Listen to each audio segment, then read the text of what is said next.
পঞ্চগড়ে ঐতিহ্যমণ্ডিত বৃহত্তৰ বড়ো অঞ্চলৰ এই কুঁৱৰী উৎসৱটি 114 বছৰ আগতে পুৰণা ব্যক্তিসকলে আৰম্ভ কৰিছিল আৰু ইয়াত বিশেষকৈ তিনিটা মৌজা ইয়াত সংযোজিত হৈ আছে।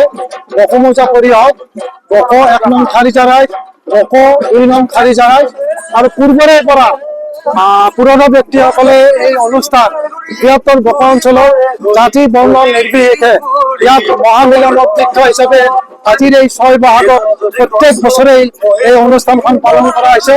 ইয়াৰ লগতে ধৰ্মীয় দৃষ্টিভংগীও লক্ষ্য কৰা যায়।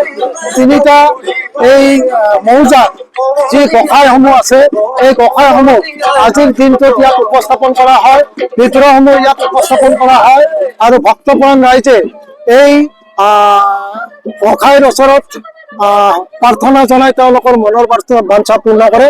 লগতে আজিৰ এই 6 বহাগ 7 বিহু, এই 7 বিহুটো আচলতে কুঁৱৰী উৎসৱৰ লগত সংগতি ৰাখি 31 চ'ততেই পাৰ্বতী থানৰ মেলা আৰম্ভ হয় আৰু এই পাৰ্বতী থানৰ মেলা আৰম্ভ হোৱাৰ লগে লগে 1, 2, 3 বহাগত বড়ো আঞ্চলিক ৰঙালী বিহুৱে উদযাপন কৰে।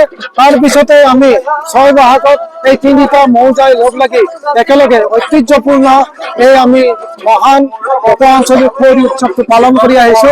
এই স্বাগতে আমি সমগ্ৰ অসমবাসী ৰাইজৰ লগতে আজি আমাৰ ইয়াত উপস্থিত হোৱা সমগ্ৰ ৰাইজৰ মংগলৰ কাৰণে আমি এই উৎসৱ পালন কৰিছো।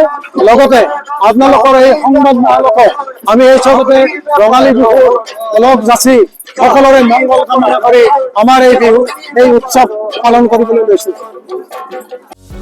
যিকোনো খবৰৰ বাবে যোগাযোগ কৰক আমাৰ এই নম্বৰত 9181 307 221।